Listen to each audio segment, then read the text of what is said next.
Well, I wouldn't say I'm a person who tries to explain the unexplainable.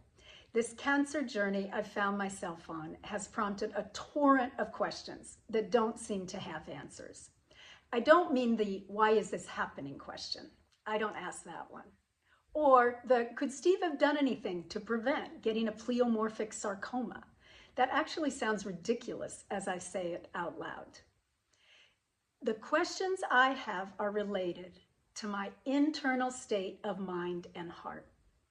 On some days, it's questioning whether I'm doing a good enough job as a caregiver.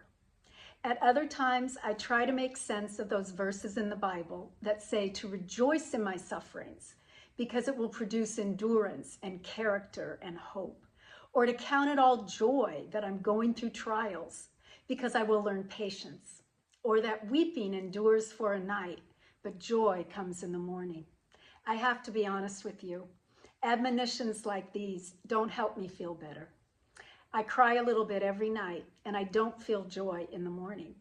But then again, how long is the night?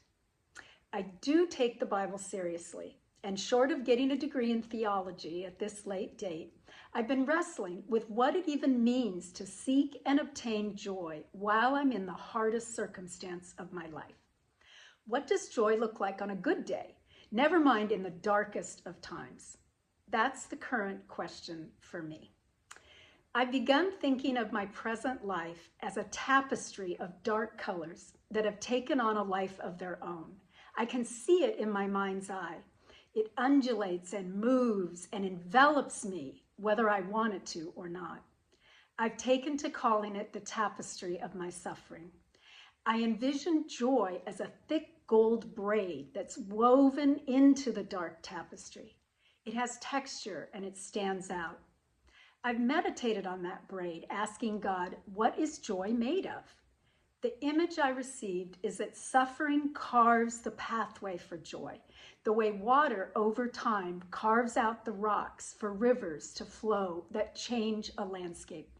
Suffering itself is changing the shape of my being. I actually feel it every day, that my circumstances are reworking deep places. So where does joy fit in? That golden braid of joy tells me two things. One, that what's happening isn't for nothing.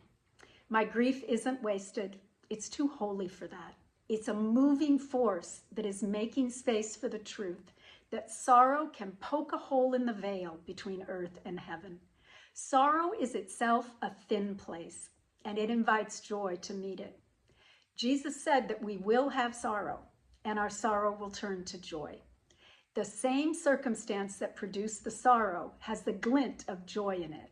That kind of alchemy is not of this world, but one has to prospect for it, to dig down into the darkness. The second thing I know is for sure I'm not alone. I mean, Jesus met me in my kitchen. He has capacity to hold all my suffering because he suffered so deeply in his body, mind, and spirit. I'm thankful he's with me because he never says the wrong thing and he doesn't try to fix it. He's just present. He's also non-anxious at all times, which is extremely helpful right now. The writer of Psalm 16 described being in God's presence as the fullness of joy. So maybe that's what joy is, being filled up on the inside with safety and golden love.